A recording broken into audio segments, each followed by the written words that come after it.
Esto es Carne de Máquina. Luchas, informaciones y cultura del mundo de los y las trabajadoras. Es momento de decir la verdad. La Argentina está quebrada.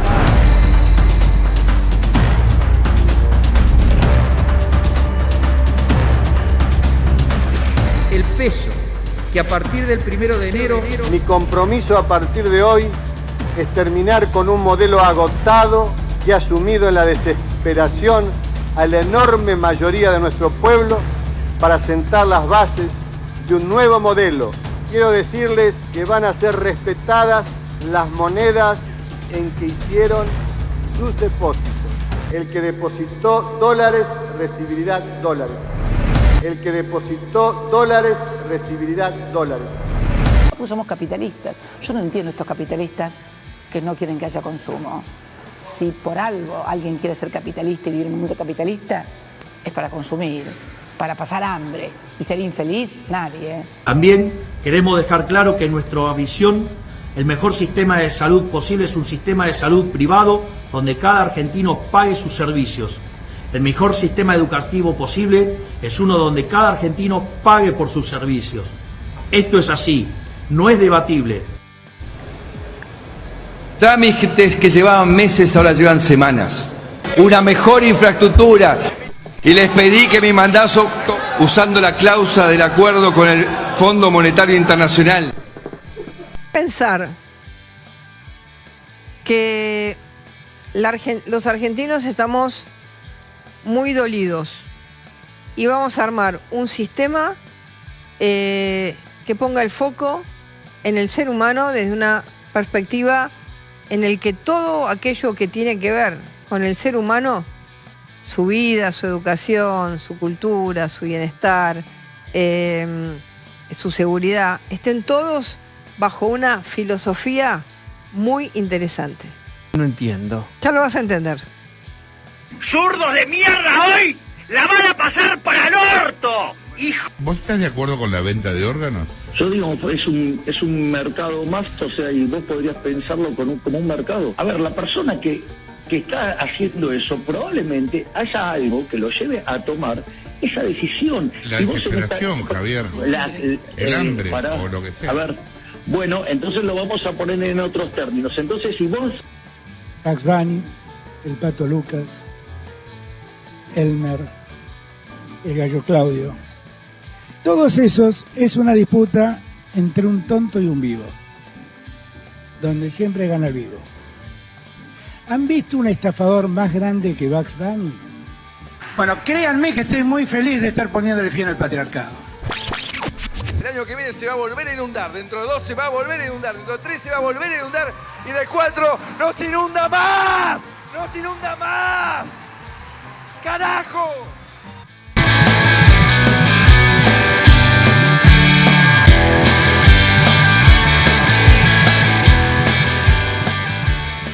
Bienvenidas, bienvenidos, esto es Carne de Máquina, un programa hecho en cortinas por Lito y Flor, con la columna de opinión de nuestro compañero y amigo Raúl, y como siempre, quien les habla, Sebastián Díaz Infante. Pero no me encuentro solo, me encuentro con mi compañero y amigo el Tano. Hola Tanito, ¿cómo estás? Hola Seba, ¿cómo va la vida? Soy el Tano Omar Rombolá y junto a Sebastián Díaz Infante y todo un equipo hacemos este programa que se llama Carne de Máquina, un ciclo de laburantes para laburantes que sale por streaming en Radio Semilla los domingos de 11 a 13 con una retransmisión los miércoles de 22 a 0. ¿Cómo andamos, Seba? Acá estamos, Tanito, en la última semana antes de las elecciones. Tenemos un debate en el medio de los dos candidatos a ver qué es lo que proponen o si solamente van a hablar de lo que hizo uno y lo que hizo el otro. Bueno, en principio, aparentemente, y para muchos laburantes que pensamos así, nos están proponiendo saltar de la sartén al fuego o del fuego a la sartén, ¿no? Tal cual. Vemos que realmente ninguno de los dos propone la ayuda al trabajador, al laburante. Sabemos que Milei es totalmente la extrema derecha que viene hacia por nuestros derechos, por todo, no le importa nada. pero se le está acabando el cuentito de la anticasta, ¿no? Sí, es verdad, digamos, se ha desnudado en las últimas semanas, digamos, abrazándose con Macri y con Burlich, y por el otro lado, digamos, el peronismo, que de alguna manera para muchos trabajadores sería un voto defensivo, ¿no?, en contra de lo que se viene con Milei. Sin embargo, hay un debate abierto en relación a esto, ¿no? Hay un debate abierto en relación a qué hacer frente a estas elecciones, ¿no? Frente al planteo de destruir nuestros derechos, ir contra la clase trabajadora como plantea Milei, y por el otro lado aquellos compañeros que pueden ver en el peronismo como un voto defensivo y otros que no, otros que absolutamente ven dos caras del ajuste, ¿no?, ya sea por Milei o por Massa. Entonces nos parece muy interesante ese debate, y justamente en este proceso electoral hay distintas posiciones con respecto si el voto a Massa sería un voto defensivo frente a la ultraderecha que viene a arrasar con todos los derechos, o si en realidad sería dos caras de la misma moneda, o sea, si en realidad son dos distintas formas de ajuste contra las que el pueblo trabajador debe organizarse. Bueno, hay distintas miradas frente a esta situación. Bueno, es un debate abierto en lo táctico, pero en lo profundo, en lo que tiene que ver con la perspectiva más estratégica, es la resistencia a la que hay que preparar, gobierne quien gobierne. Tal cual, recuperar ese lugar en las calles, sin importar quién gane las elecciones. Sabemos que va a haber cada vez más pobres, cada vez va a ser más el ajuste, porque lo mismo, gane quien gane, lamentablemente el ajuste va a ser terrible, pobreza va a ser terrible, y se van a acoplar a lo que les dicte el Fondo Monetario. Uno más que otro, pero lo van a seguir haciendo, no importa cuál de los dos sea. Sí, exactamente, tal vez los ritmos del ajuste cambian, algunas medidas que alguno tome y el otro no, pero en realidad la resistencia frente a las políticas antipopulares que se van a venir va a ser un eje para trabajar, ¿no? El tema de preparar la resistencia, de prepararse, unirse por abajo para preparar la lucha. Dar ese golpe todos juntos en el mismo puño y no nos saquen nuestros derechos, y reclamar, volver a la calle, que es lo que necesitamos, recuperar ese espacio, Tano. Es así.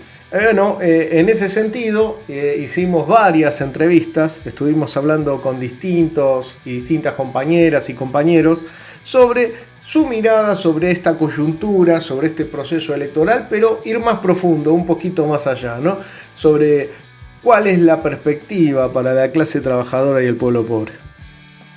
Así es, Tanito, así que si te parece, arrancamos el programa con un temita musical. Dale, Seba, vamos las bandas.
Porque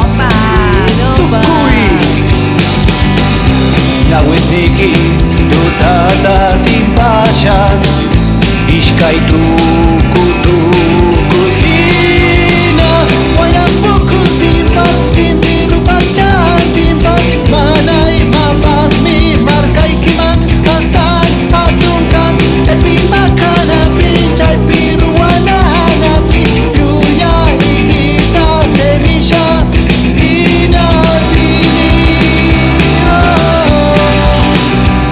Warangka Mujana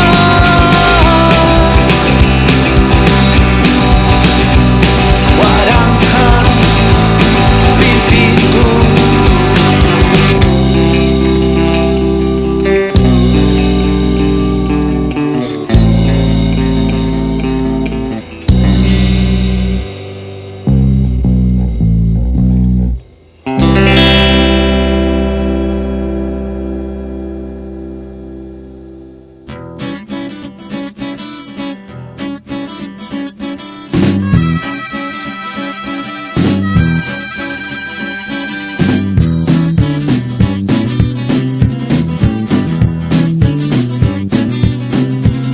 Piquetera ya es, en la casa no la ves porque está cortando la ruta.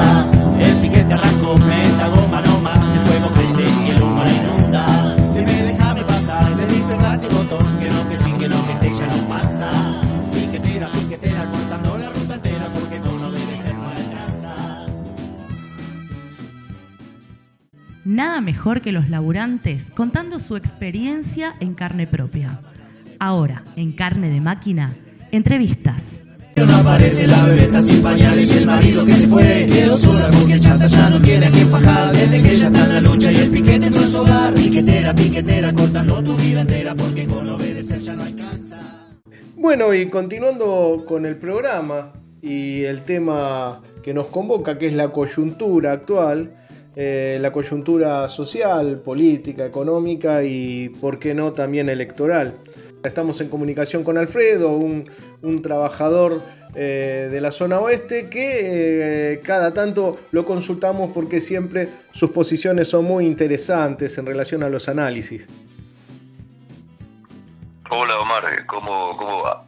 Bien, estábamos hablando justamente hace un ratito fuera del aire en relación a muchas veces los análisis superficiales que hay sobre esta coyuntura electoral, ¿no? Y que queríamos por ahí calar un poco más profundo.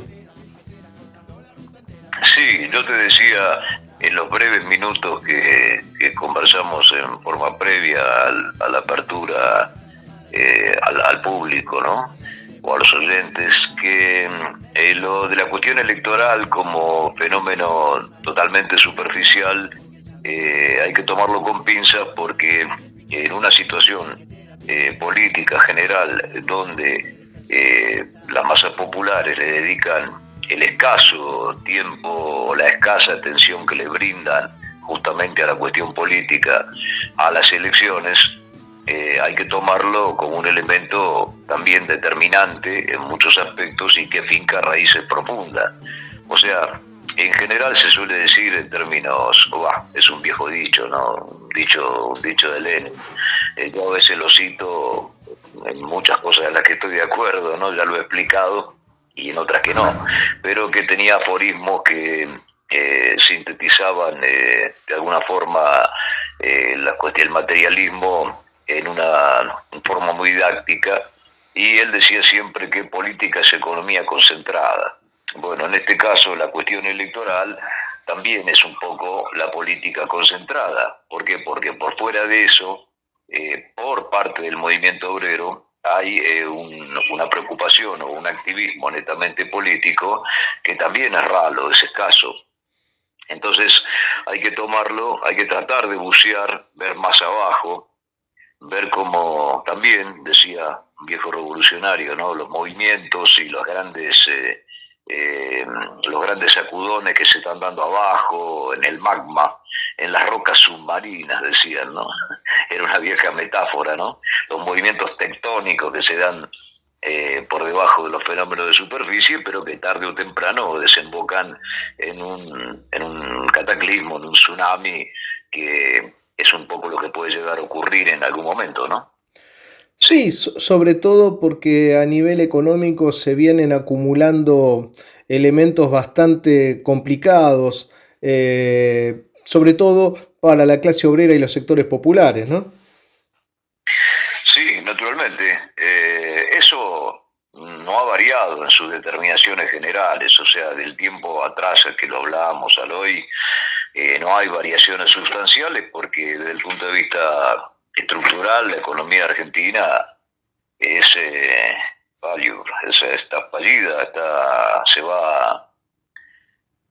va a reventar en un determinado momento. Es imposible administrar la crisis que viene acumulando o las determinaciones que se vienen acumulando sin que haya grandes conmociones, sin que haya grandes quiebres o que bueno, se los puede llamar de diferente forma, ¿no?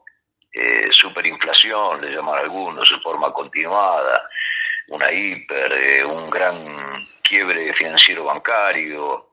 De hecho, bueno, en realidad uno mira la economía argentina y realmente se asombra de cómo subsiste, o sea, de cómo esto que viene estando atado con más que con alfileres, ¿no? Con, qué sé yo, con hilos y sal, no revienta todavía, ¿no? Escuchando a la progenocida Pando, ¿no? Ella ocurrió algo muy grosero, no lo voy a decir. Sí, no, es un personaje siniestro, ¿no? Sí. Esta mujer decía que era importante pensar en la liberación, ¿no? De los genocidas que están presos por crímenes de lesa humanidad, ¿no?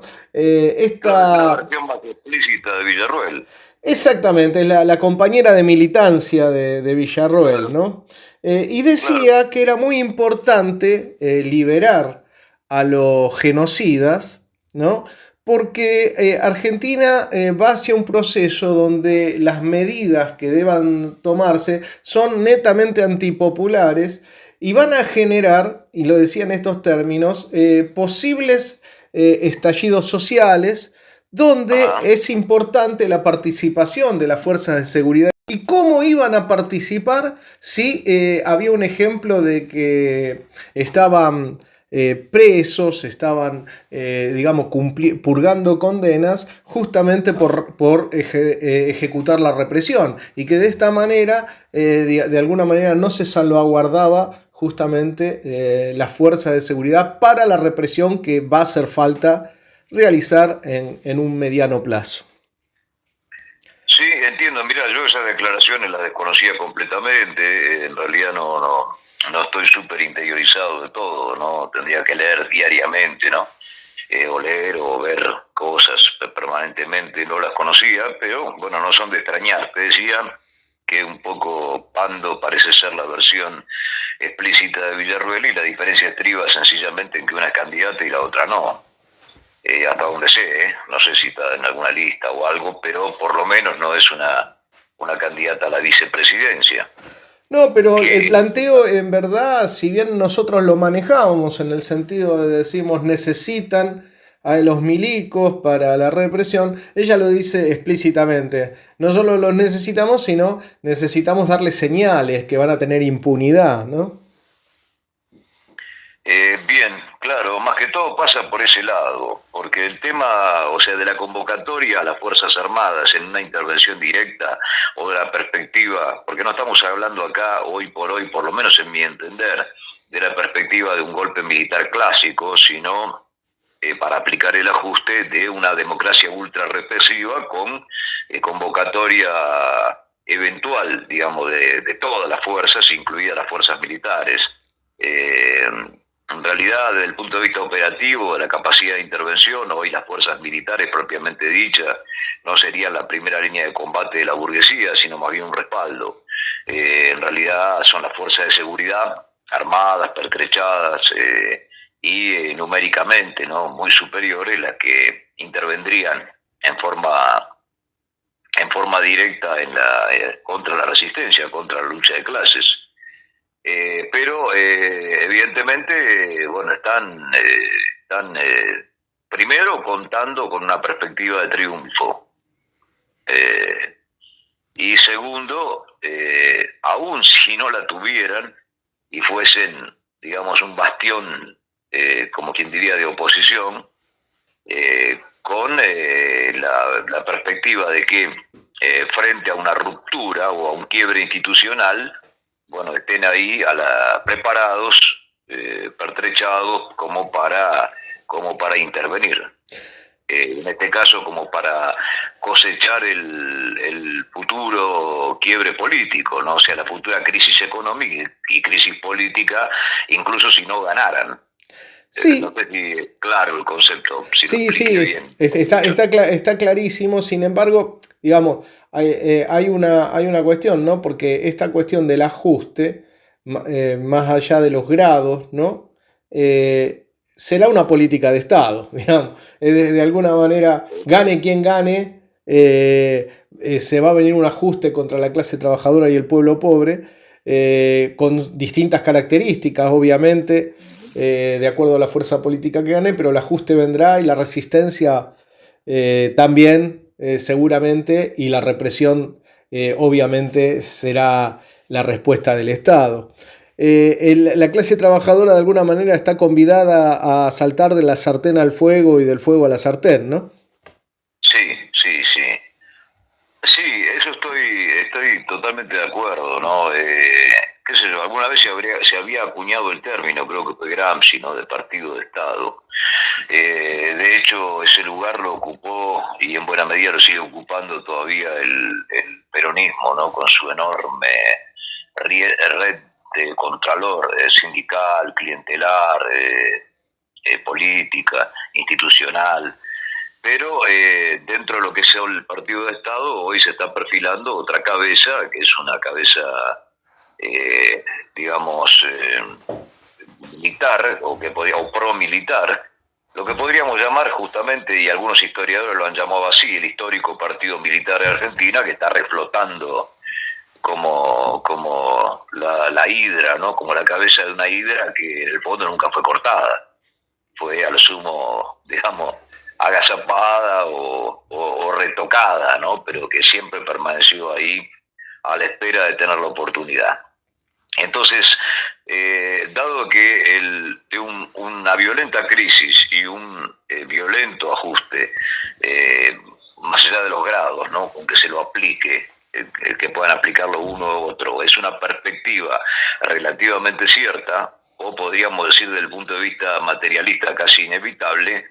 Es indudable que a las fuerzas del orden, los partidos del orden, como se los llamaba justamente en un tiempo, ¿no? Como lo llamó el propio Carlos Marx en su momento, están preparándose y a la espera para justamente contener por la fuerza de la represión, indudablemente, ¿no? Lo cual no implica exclusivamente represión, siempre es una combinatoria de métodos, ¿no?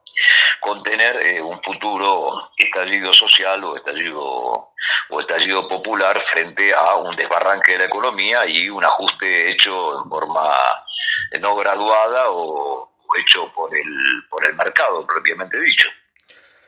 ¿Se entiende? Se entiende perfectamente. Vos hablabas del partido militar, ¿no? O sea, de alguna manera una ultraderecha que de manera recurrente en el país solamente había logrado el poder vía golpes de Estado hasta ahora. Hablamos de una derecha explícita, ¿no?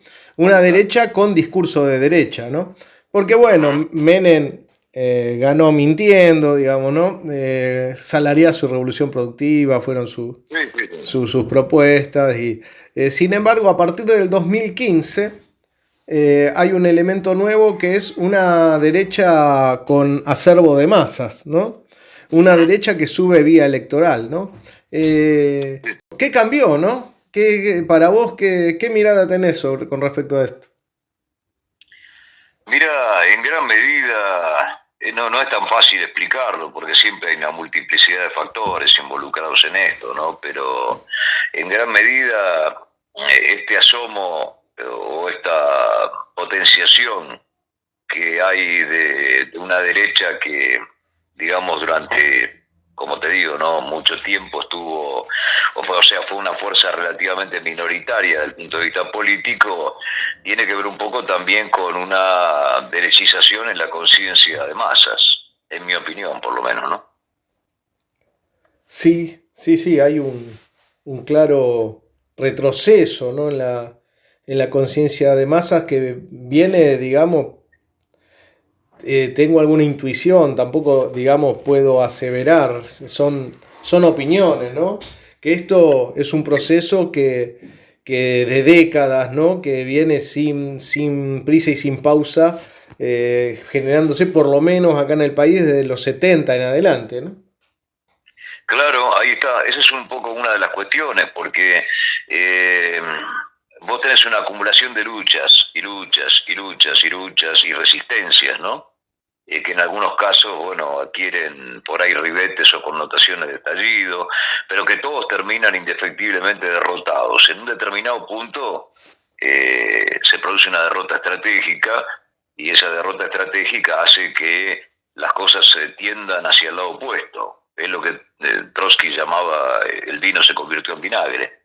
Es decir, todo aquello que por ahí indirectamente o en forma, digamos, no totalmente desarrollada, evolucionaba en un sentido centro o ligeramente hacia la izquierda, frente a la acumulación a lo largo de décadas de derrotas, se termina convirtiendo en una derrota estratégica que hace que sectores de masa se vuelquen a la derecha.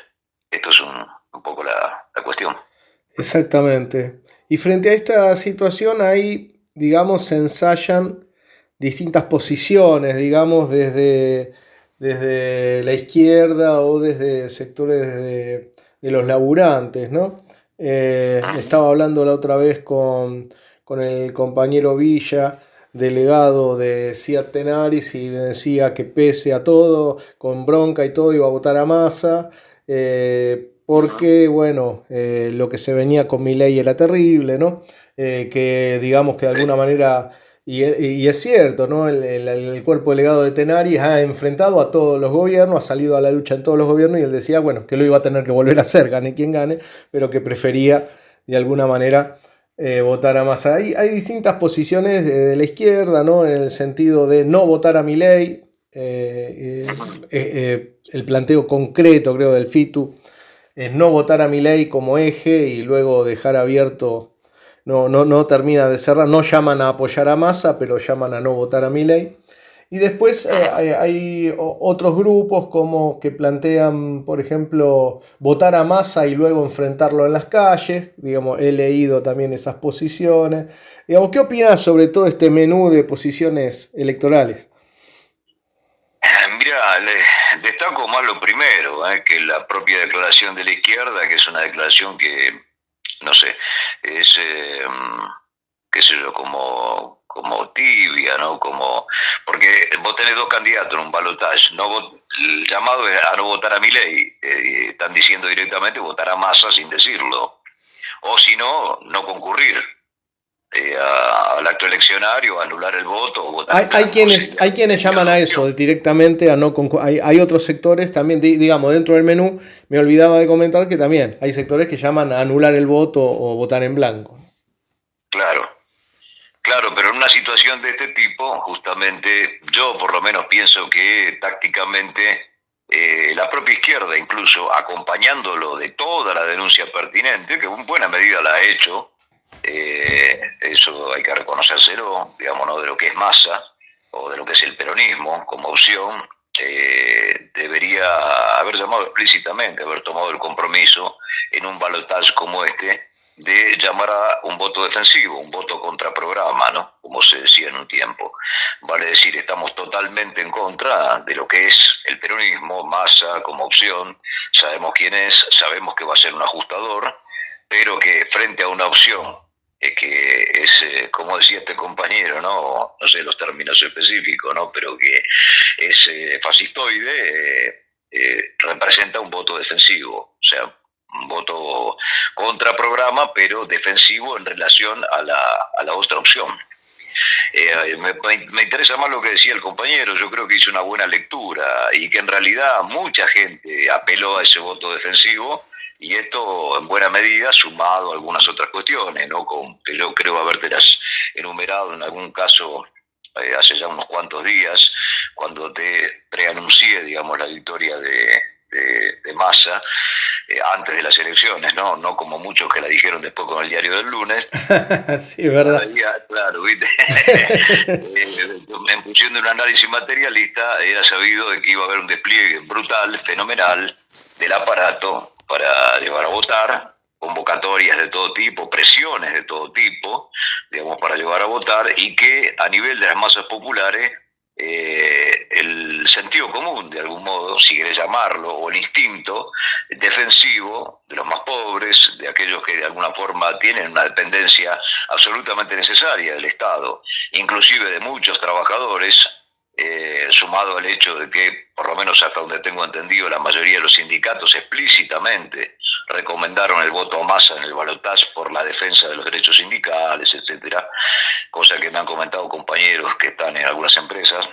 Esta sumatoria, digamos, conformó un voto defensivo que fue lo que explicó la victoria por casi 7 puntos de Massa en las primarias, ¿no?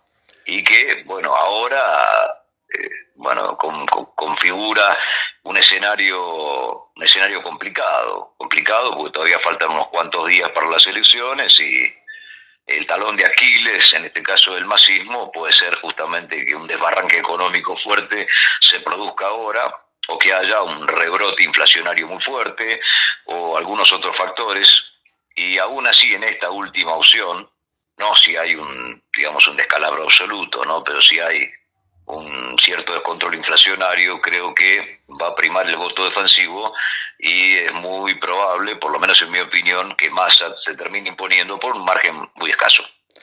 Sí, de hecho, digamos, hubo desabastecimiento de combustible hace pocos días, ¿no?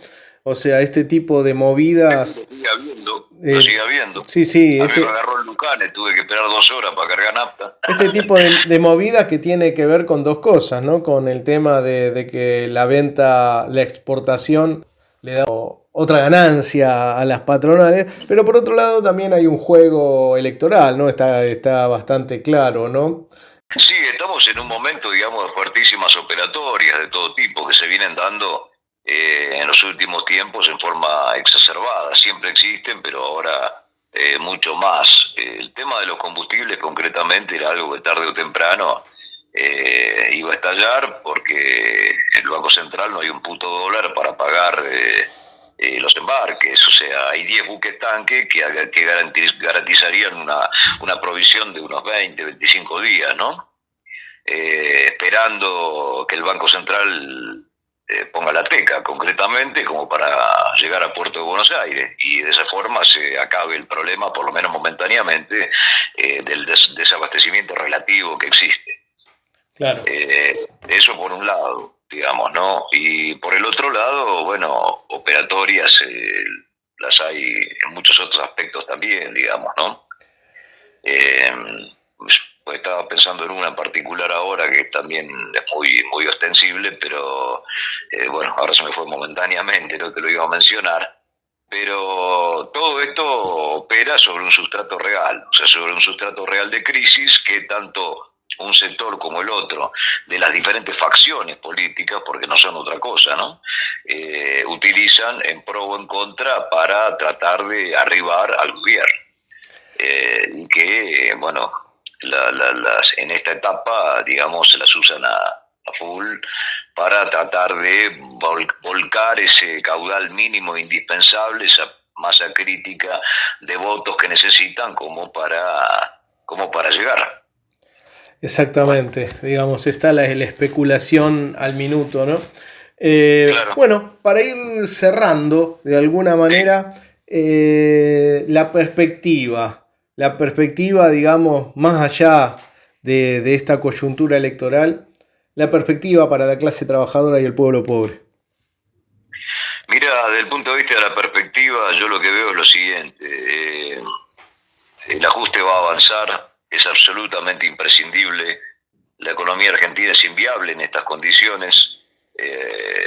La recomposición de la tasa de ganancia argentina requiere de una gran devaluación, o sea, no de una devaluación moderada o en cuotas, sino de un exabrupto, en ese sentido que desvalorice la fuerza de trabajo para valorizar el capital y de esta forma recomponga la tasa de ganancia, por lo menos parcialmente. Este es el mecanismo central.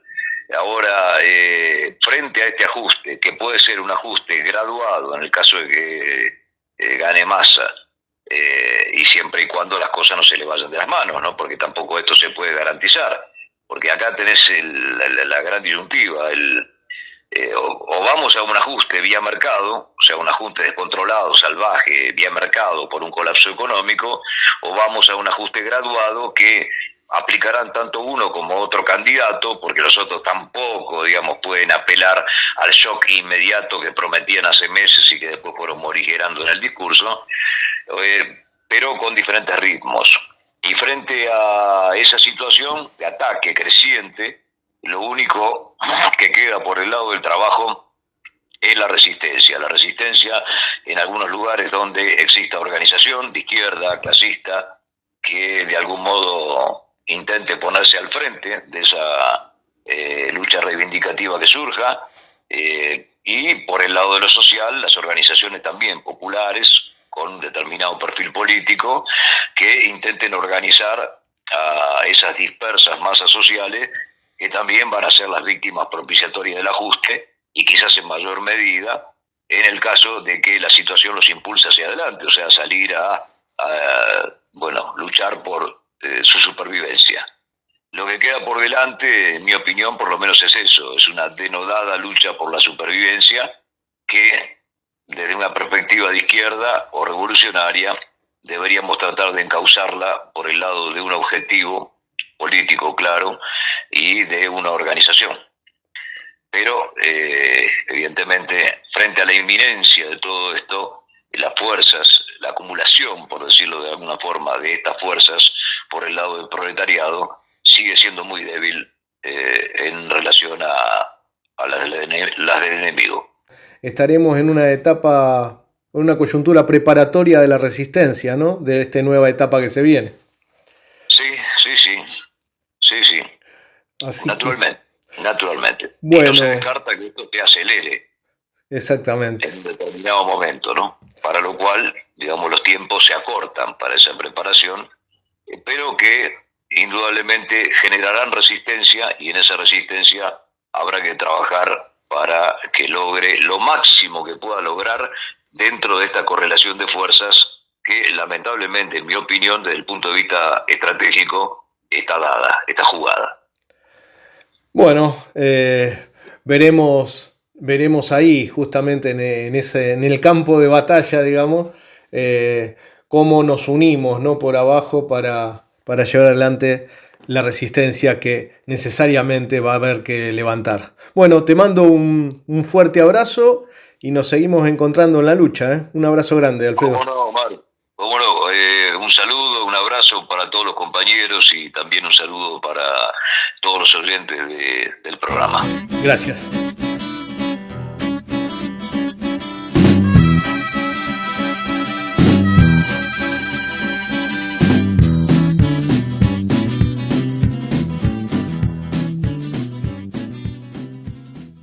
Ahora en Carne de Máquina, ¡vamos las bandas! La ruta, el piquete arrancó, meta goma no más, el fuego crece y el humo la inunda. Dime, déjame pasar, le dice el rati botón, que no, que sí, que no, que este ya no pasa. Piquetera, cortando la ruta entera, porque todo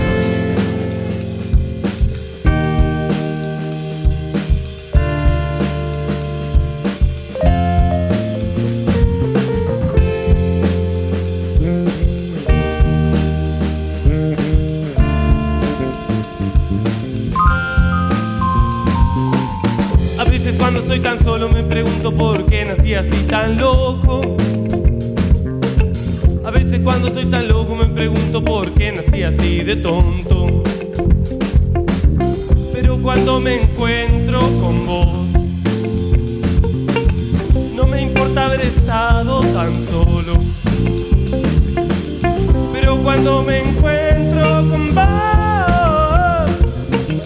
me gusta estar así re loco.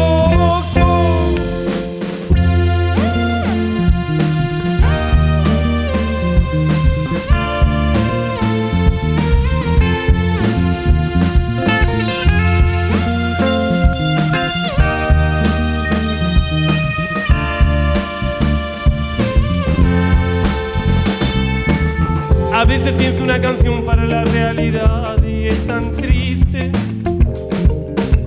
Déjame cantar algunas de fantasía, algunas nomás.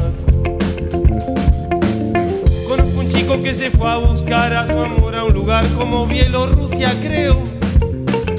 Eso da cuenta de que en tanta normalidad nos falta algo de la verdad. Aunque fuéramos muy muy pobres, aunque fuéramos como críos huérfanos, aunque al mundo se lo agarraron los otros, algún amor vamos a inventar.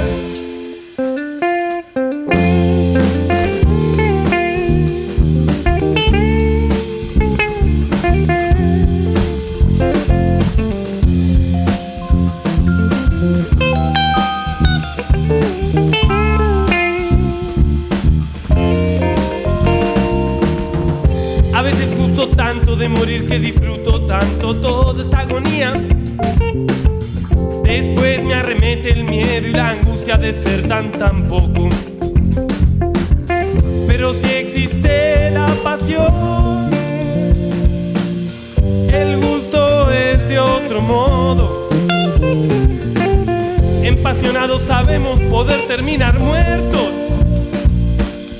pero no vivir te asegura estarlo.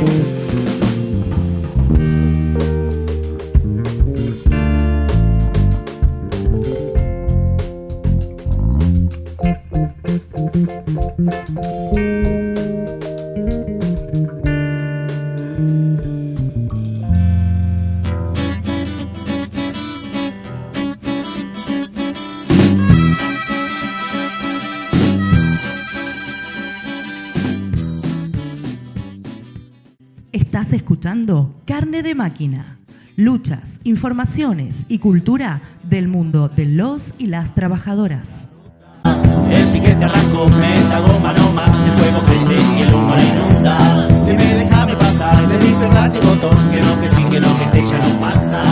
Piquetera, cortando la ruta entera, porque con obedecer no alcanza. Lo que veo yo aquí es sufrimiento. 5 de la mañana, frío, reloj, sueño, cansancio, asqueo. Somos gente pacífica y queremos vivir en paz, pero en paz solo se puede vivir cuando se vive en igualdad. Cuando se te condena al hambre, se acaba la paz. Hoy, hasta aquí llegó nuestra manifestación pacífica.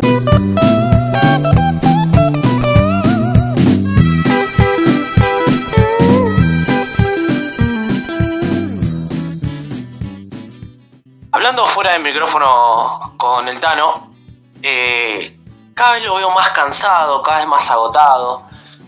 Lo veo que estas 12 horas que labura en estos turnos americanos, cada vez lo están consumiendo más y más y más y más. Lo veo reflejado en mi viejo, que laburó más de 30 y pico de años, con estos, no siempre estos turnos, pero más de 25 años seguro, y también lo veía totalmente consumido, estresado, con problemas de salud. Vemos que estas jornadas laborales de 12, los compañeros enfermeros, médicos, hacen 24, son agotadoras y a su vez nos van consumiendo, nos van comiendo, nos van sacando la salud. En verdad, la clase trabajadora viene luchando desde prácticamente su inicio, como clase, su nacimiento, como clase social, discutiendo este tema, ¿no? El tema de la jornada laboral, ¿no? Recordemos la pelea por las 8 horas, ¿no? La pelea que en Estados Unidos tuvo como consecuencia el asesinato de los mártires de Chicago, ¿no? Por parte del Estado norteamericano. Y acá, como vos bien decías, ¿no? Turnos rotativos, turnos noche, 12 horas, como estos retrocesos en nuestras conquistas, ¿no? Y cómo golpea en el cuerpo eso. Sí, vos también, Seba, si bien ahora no estás en la fábrica y estás peleando por volver,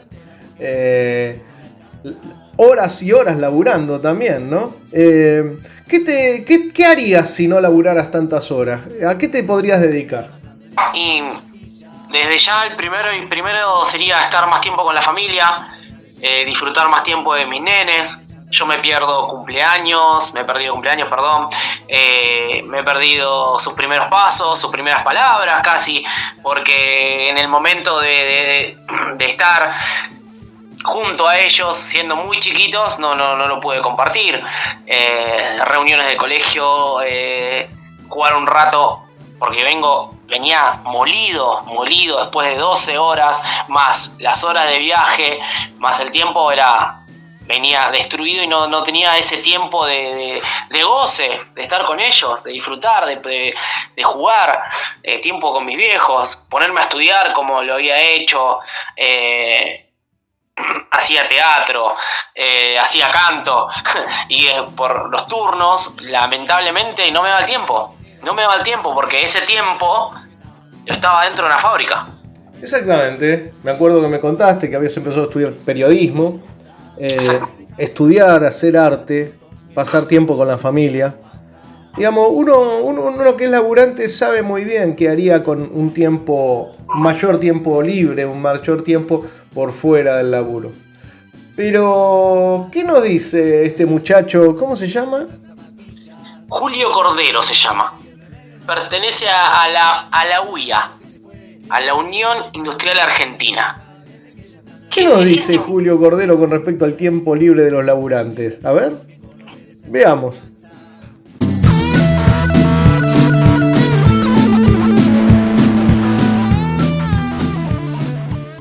Porque frente a las tecnologías no es seguro que haya que limitarlo al trabajo. Probablemente haya que ponerle muchísima más dignidad, que hacerlo mucho mejor, que generar un mejor clima en el lugar de trabajo. Y esto no necesariamente se logra limitando la jornada, por ahí es al revés. Porque la limitación de la jornada, ¿cómo será? Yo limito la jornada, entonces usted tiene que trabajar menos. ¿Para qué? O sea, está mal trabajar. Estamos en contra del trabajo. ¿Para qué? ¿Para ir afuera a hacer qué?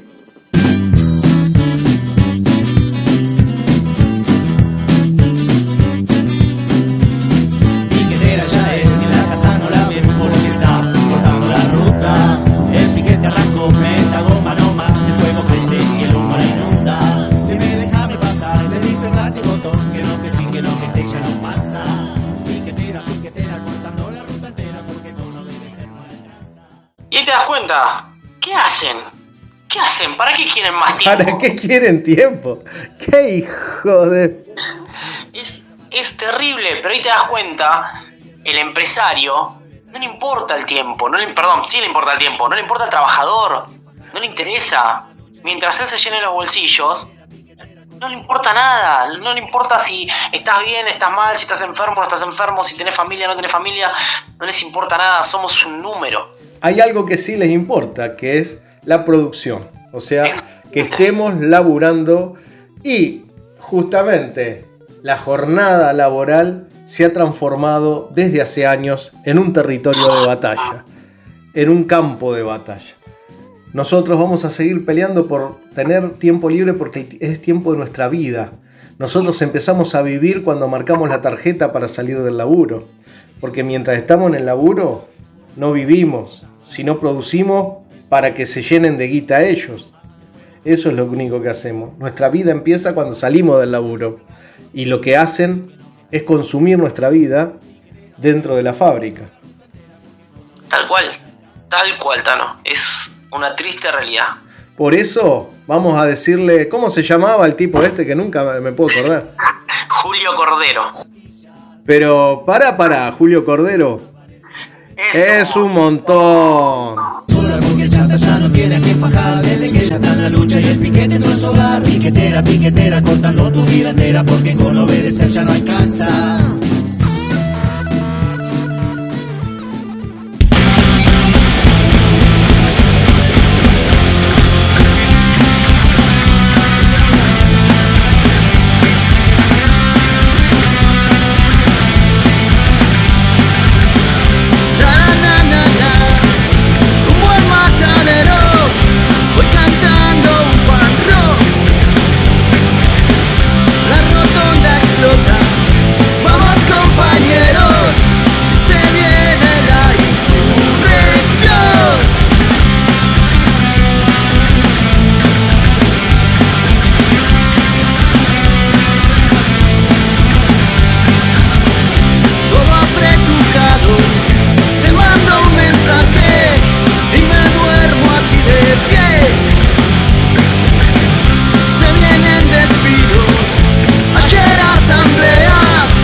Nada mejor que los laburantes contando su experiencia en carne propia. Ahora, en Carne de Máquina, entrevistas. Le faltan zapatillas, el del medio tiene fiebre y el remedio no aparece. La bebé está sin pañales y el marido que se fue quedó sola porque el chanta ya no tiene a quien fajar. Desde que ella está en la lucha y el piquete entró en su hogar. Piquetera, piquetera, cortando tu vida entera porque con obedecer ya no alcanza. Y continuando con el programa y el tema que nos convoca, que es la coyuntura actual, donde los trabajadores y trabajadoras somos conminados a un llamado a votar, a tal o cual. Estamos en comunicación con Mariano, un compañero militante de la Fora acá en Capital, y bueno, nos interesa conocer la mirada de un compañero anarquista. ¿Cómo andás, Mariano?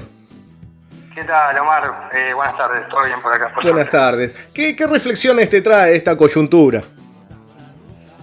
Y mira, en principio, ¿qué puedo decir? No me parece que sea, si bien se le está dando mucha rosca en que es una elección importante y que se juega el futuro del país y mucha gente, digamos, preocupada, eso a mí me llamó mucho la atención, ¿no? Como el nivel de preocupación de muchas personas en relación a lo que puede llegar a ser pérdida de derechos, etcétera. Yo al menos no lo veo, digamos, con ese nivel de trascendencia, digamos, porque en definitiva me parece que que al no haber un proyecto por parte de la clase trabajadora, o una organización, digamos, que esté expresando eso, que haya una construcción más propia de los trabajadores, no me parece que vaya a cambiar mucho el futuro en lo inmediato, digamos, ¿no? Como que también las opciones son todas muy, digamos, en la misma línea, tanto del oficialismo como la oposición, o como de la nueva, digamos, esta tercera posición de Milei, están todas muy inclinadas hacia el lado del ajuste, hacia cuestiones que son perjudiciales para el conjunto de la sociedad y especialmente los trabajadores. Así que no creo que haya, digamos, una decisión, digamos, eso, ¿no? Que tenga mucha importancia desde ese punto de vista. En cualquier elección, siempre que uno esté decidiendo en relación a representantes y no haya, digamos, un proyecto que realmente exprese a los intereses de la clase trabajadora, es así, digamos, no te hacen elegir, digamos, o sea, la gente está como muy acostumbrada a elegir al mal menor, y me parece que es como que muy rápidamente se olvida que siguen eligiendo el mal, digamos. Y en relación, justamente vos decías, ¿no?, que lo que está en danza es el ajuste, justamente, ¿no? Con un candidato u otro es el ajuste. Con respecto a esa mirada, esa perspectiva, ¿cómo lo ves en relación a entonces la preparación de la clase trabajadora frente a este tema, ¿no? Sí,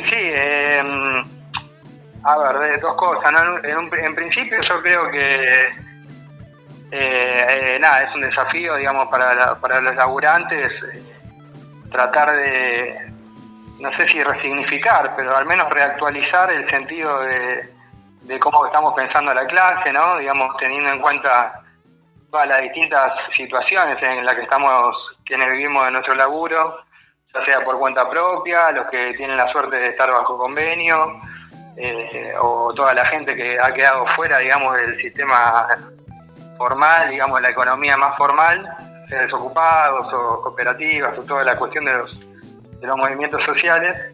Me parece que hay que darle una vuelta de tuerca, digamos, al concepto de clase, y a partir de ahí también tratar de elaborar un proyecto, pero hecho por nosotros mismos, digamos, salir un poco del esquema típico de la representación, o de buscar algún mesías, algún héroe que desde, digamos, el poder político nos vaya a salvar, porque eso ya se vio que, si bien pueden haber mejoras temporales, en definitiva uno está siempre eligiendo algún tipo de dominación, digamos, sí, más o menos afín, pero en definitiva es eso. Y también yo veo en relación a lo que te decía antes, ¿no?, de la pérdida de derechos, etcétera. Es como que me parece que la gente piensa que, bueno, si gana determinado candidato va a tener un margen de acción como para tirar un montón de conquistas sociales para atrás, y en definitiva es lo que te digo, ¿no? Se le da demasiada importancia al tema de la elección y no se tiene en cuenta que las conquistas sociales, así como se ganan en la lucha social, también se defienden de la misma manera. Entonces, si llegara a pasar que algún candidato u otro quisiera avanzar sobre un montón de conquistas sociales, yo creo que la misma sociedad saldría espontáneamente a defenderlas, independientemente de que supuestamente la mayoría esté del lado de eso, porque eso también es algo relativo, ¿viste? Si uno ve las elecciones, por ejemplo, en los últimos números de esta última, que fue la más definitiva, digamos, antes del balotaje, la segunda fuerza después del oficialismo fueron el conjunto de los que no fueron a votar y los votos en blanco. Entonces hay como, digamos, una crisis ahí desde el punto de vista de la representación, y eso significa que puede ganar cualquiera, pero en definitiva todo este tema del temor que hay por perder derechos, etcétera, se verá más adelante, digamos, ¿viste?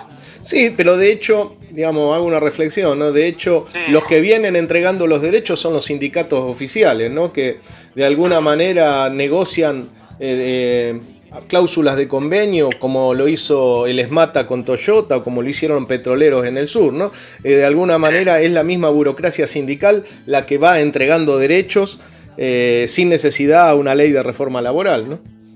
Exactamente, sí, porque en definitiva son procesos para mí más digamos, generales, y después cada digamos, sindicato va tratando de defender su kiosquito, pero de forma independiente, y acá lo que se nota es que a la Argentina le ha tocado un rol, digamos, en la economía mundial, que implica que sí o sí, ya sea por la fuerza de un imperialismo o el otro, tenga que flexibilizar, ceder derechos, bajar el precio del salario, etcétera. Entonces, bueno, cada gremio va tratando de defender lo propio, no suyo, pero en definitiva eso está como planteado así, y no hay una mirada de conjunto, no hay una mirada de decir, bueno, eso, ¿no? Como que cada uno defiende su kiosco y no hay una cuestión de querer defender o que haya un proyecto más de fondo, sino más allá de eso, ¿no? De los privilegios que tienen estos dirigentes sindicales y seguir gobernando a los trabajadores, y eso es también una de las cuestiones que impiden que haya un proyecto autónomo, independiente de los mismos trabajadores, ¿no? Que pareciera que como que estamos en otra cosa. Por eso hacía énfasis en esto de tratar de recuperar el concepto de clase y empezar a hacernos cargo, porque si no siempre vamos a estar atrás de intereses ajenos, básicamente. Bueno, para ir cerrando la entrevista justamente, si te quedó algo que plantear en función justamente de esta cuestión, ¿no? De recuperar el concepto de clase, la unidad por abajo, el asambleísmo como método. Digamos, de alguna manera, si te quedaron algunas cuestiones para cerrar. Claro, sí, seguro. Este es un tema muy, muy amplio, y a mí también me parece que hay una cuestión de fondo, ¿no? En esto que te digo, ¿no? De bajarle un poco el precio al tema de las elecciones y todo esto, ¿no? Que no me parece que sea un tema tan trascendente como se lo termina pintando en los medios, y como uno también lo ve en la sociedad, ¿no? Como que de repente todo el mundo habla de política, quiere saber a quién votar, se arma como una militancia atrás de eso que para mí es desmedida en relación a lo que tendría que ser una cuestión más cotidiana. Y es como que la gente se acuerda de participar en lo público una vez cada 2 o 4 años cuando tiene que elegir un dirigente, y ese me parece que es justamente uno de los grandes problemas que tenemos, tanto como trabajadores como la sociedad en general, ¿no? Como decir, bueno, mi participación en lo público es elegir un representante, y eso es lo que hace que haya políticos profesionales, y que digamos, la gente que se ocupa de lo público es la que termina dirigiendo a la sociedad, cuando en realidad es algo que todos deberíamos estar involucrados en el día a día. Lo que pasa es que, bueno, tenemos un estilo de vida, digamos, tan alejado de eso, todos tan metidos en nuestros propios quilombos personales, etcétera, que no participamos en eso, excepto, bueno, quienes somos más activistas o tenemos una mirada más comprometida con eso.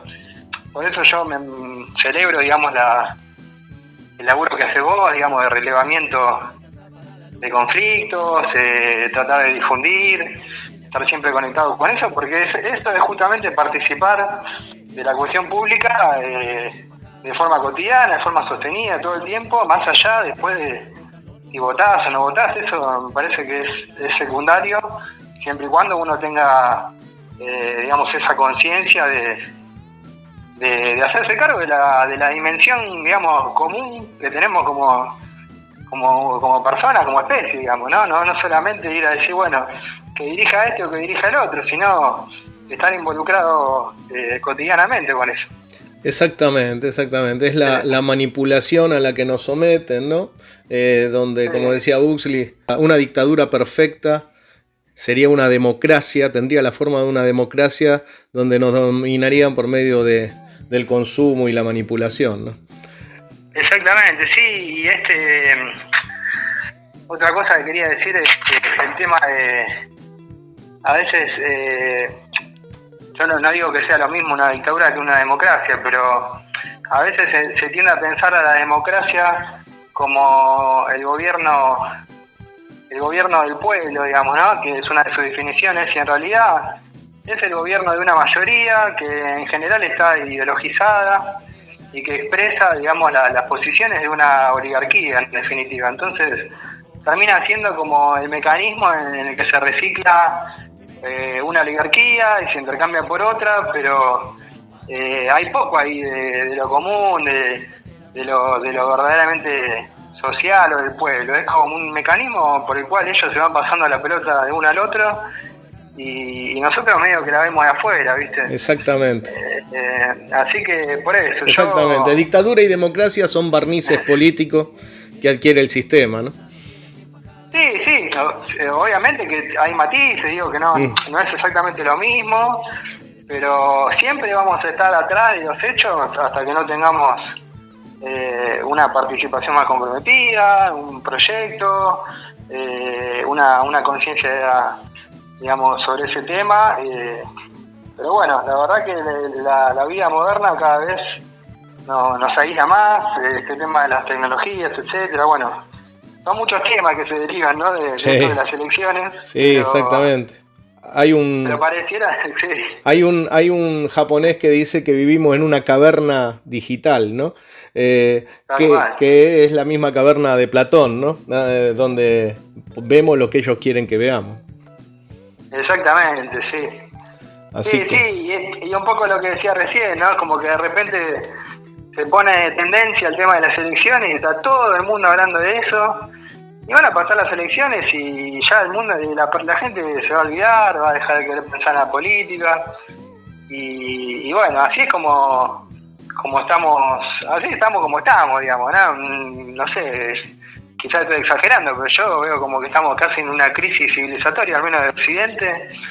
Y eso también me parece que está relacionado, esto me parece que también una reflexión más personal sobre el tema de las elecciones, ¿no? Pero estamos en un mundo ahí casi al borde de una tercera guerra mundial, algunos dicen, y yo creo que lo que menos quieren, o sea, ¿por qué Massa? O sea, a ver, vamos de detrás, ¿no? Yo, desde que lo pusieron de superministro a Massa, a mí me pareció que iba a ser el próximo presidente, porque es como que los mismos políticos van viendo cuál es la figura que podría llegar a tener más gobernabilidad y la ponen ahí. Después, bueno, se da toda esta cuestión de que parece que elegimos algo, pero en realidad están los candidatos que pueden llegar a ser, ¿viste? Es como que se ponen a elegir entre esos. Exactamente. Y yo creo que el único que está más o menos equilibrado, que puede llegar a tener una gobernabilidad y a tener 4 años de gobierno sin demasiado quilombo,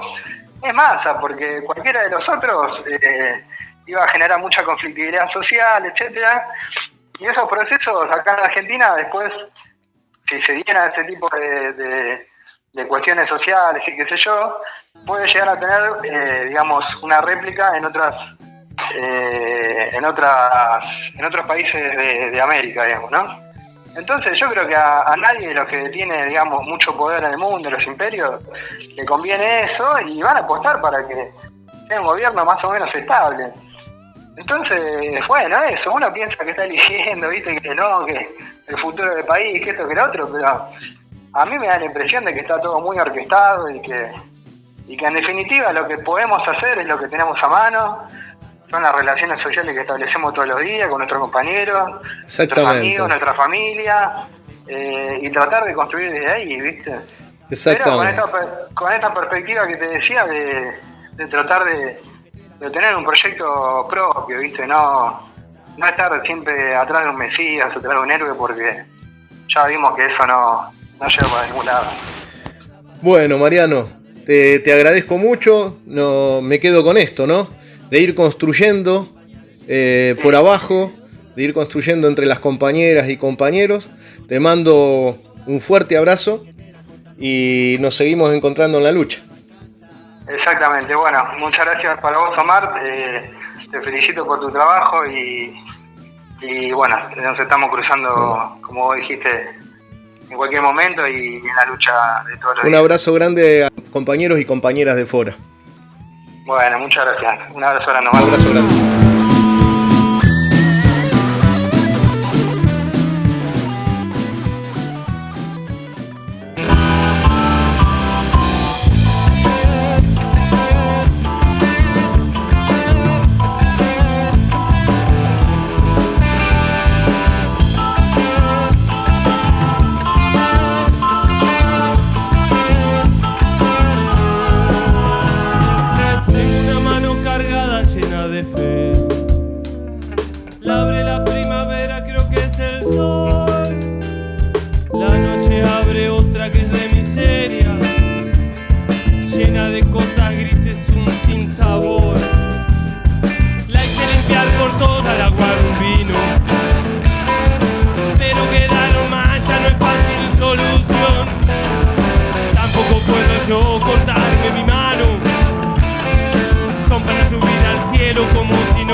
Siguiendo con el programa, le damos paso a la columna de opinión de nuestro compañero y amigo Raúl.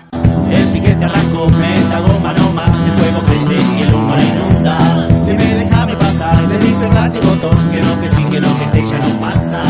Piquetera, cortando la ruta entera, porque con obedecer no alcanza. Hola compañeros de Carne de Máquina, nuevamente otro domingo nos encontramos en un nuevo paso hacia eso que percibimos como un abismo a ocurrir después del 19 de diciembre, cuando ya tengamos los resultados de las elecciones. Pero ese abismo no es un abismo nacional, ni mucho menos nacional y popular. Realmente un abismo internacional en donde a cada paso percibimos la gravedad de lo que va ocurriendo en el planeta, en todos los escenarios, en el escenario ambiental, pero básicamente en el escenario humano, donde la vida humana no vale nada. Imágenes aéreas de las redes sociales muestran la magnitud sin precedentes de la devastación causada por los bombardeos israelíes sobre Gaza. Barrios enteros han sido arrasados. Más de 1 millón de personas se han visto obligadas a abandonar sus hogares. El sellado por parte de Israel de las fronteras de Gaza y el corte de suministros de alimentos, combustibles, electricidad e incluso agua potable han causado un sufrimiento inimaginable. De cárcel a cielo abierto a territorio de exterminio. Ahora que los palestinos de Israel y los territorios palestinos ocupados superan ligeramente el número de los judíos, el primer ministro Netanyahu y su gobierno fascista consideran que la única solución al problema demográfico es la guerra y la limpieza étnica. Dirigiéndose a la nación, prometió que la respuesta de Israel al ataque de los palestinos del 7 de octubre cambiaría Oriente Medio, y que lo que haremos a nuestros enemigos en los próximos días repercutirá en ellos durante generaciones. En tanto, desde Hamás y la resistencia palestina y los pueblos en todo el planeta, escuchamos otro mensaje. Pero estos mensajes derivan inexorablemente de la creación de Israel como respuesta al problema de la persecución europea de los judíos, donde encontrarían un refugio seguro, justicia social e igualdad. En realidad, el Estado se basaba en la desposesión de otro pueblo y se mantenía mediante guerras crecientes, expansión territorial y represión, junto con la desigualdad social en el interior. El sionismo es una teoría de reciente creación. 200 años atrás, el sionismo como tal no existía.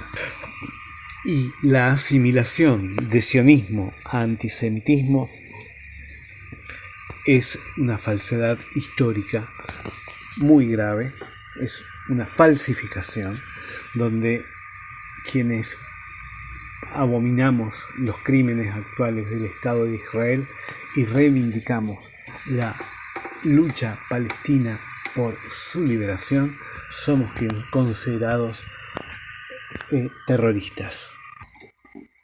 Ante tanto horror, nuevos horrores en el plano local nos permiten dar pábulo a nuestros peores temores que es preferible no alimentar, peores temores que es preferible contraponer la historia de un pueblo que ha luchado, que lucha y que es muy posible que se encuentre ante una masa que se expresa como ultraderecha. ¿Qué va a pasar con esa masa que se expresa como ultraderecha cuando llegue el momento de llevar a su mamá al hospital público, cuando necesite dejar sus hijos en la escuela porque necesita la escuela, cuando necesite transitar por una calle y se inunde, que todas las reivindicaciones que el pueblo ha conseguido hasta ahora no estén a su alcance? Los votos entre el hijo sano del capitalismo, de toda la experiencia postdemocrática, como lo califica Matías Blaustein a el señor Milei, es una calificación certera, es un hijo sano, no es ningún loquito. En fin, todo se sabrá el 19 de noviembre a la noche. Lo que sí, distintos sectores de la clase capitalista ponen sus fichas a uno y a otro candidato, aunque candidatos muy importantes de, por ejemplo, el ofrecimiento a Melconian del Ministerio de Economía, que causó su eyección de la Fundación Mediterránea, expresan distintos compromisos que se van tejiendo. En fin, este escenario viene de la postdictadura, viene de estos 40 años de democracia y de aquel 2001 en que nos encontró en las calles y que auguró otras posibilidades, auguró un nuevo horizonte que trascienda a aquella disciplinada conducta sobre la base del terror dictatorial, de que si querés el socialismo, si querés reivindicar los derechos de los desposeídos, tenés como destino la desaparición forzada, la tortura y las peores torturas y las peores persecuciones. Este 2001, que fue maniobrado, manipulado y reconfigurado por las clases dominantes que encontraron en las distintas expresiones, las políticas generadas a partir del 2003, la capacidad del sistema burgués de reconfigurarse, nuevamente está en crisis, nuevamente sale a la búsqueda de nuevas soluciones para poder seguir gobernando. Pero las soluciones que se proponen son claramente ingobernables. Después de las elecciones del 22 de octubre, Macri hizo saltar por los aires Juntos por el Cambio, generando una nueva crisis.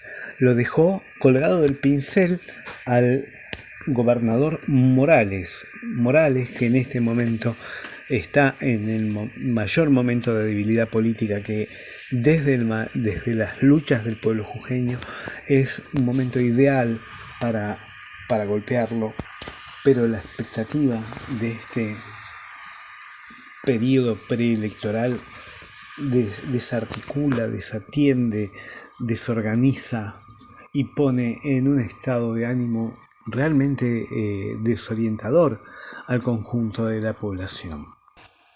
¿Qué podemos decir entonces de esto que vemos de este tiempo por venir? Que, como dice, quizás dando una pauta, la inefable Mondino, la vocera, entre comillas, la que dice que hay que organizarse para tener cloacas. Entonces, organizarse, efectivamente, organizarse es volver a las asambleas, cosa que ya comenzó a hacer nuestro pueblo, que lo comenzó a hacer el Espacio de Trabajadores de Zona Norte, que en distintos lugares el pueblo se comienza a organizar en asambleas, que es quizás uno de los principales legados de aquella experiencia del 2001, la creación de asambleas, la creación de espacios de debate, la creación de espacios organizativos donde salir a la lucha y a la lucha por las reivindicaciones. El sostenimiento de fuerzas de ultraderecha y fascistas van a encontrar su límite en la vida cotidiana. Los microemprendimientos, la vida individualmente resuelta a partir de la iniciativa privada tienen límites muy acotados en nuestro país, porque la plata es poca. La plata es poca, y cuando falta la plata en la calle se siente, y la sienten todos, y no hay quien se pueda hacer el canchero diciendo: yo soy el microemprendedor exitoso. La privatización de distintos organismos y entidades ya las vivimos en los 90, cuando la plata falta en la calle y falta para todos, falta la plata y se siente y estalla todo. Y de eso no hay vuelta. No hay vuelta que la clase dominante lo sepa. La plata que hay en la calle actualmente es porque las masas, el pueblo, la lucha. Si no hay lucha, si no hubiese lucha, esta plata no estaría. Esta plata la plata que permite que aún en la pobreza subsistan vastos sectores de la población. Esa plata se consiguió con lucha. Y con lucha seguirá consiguiéndose.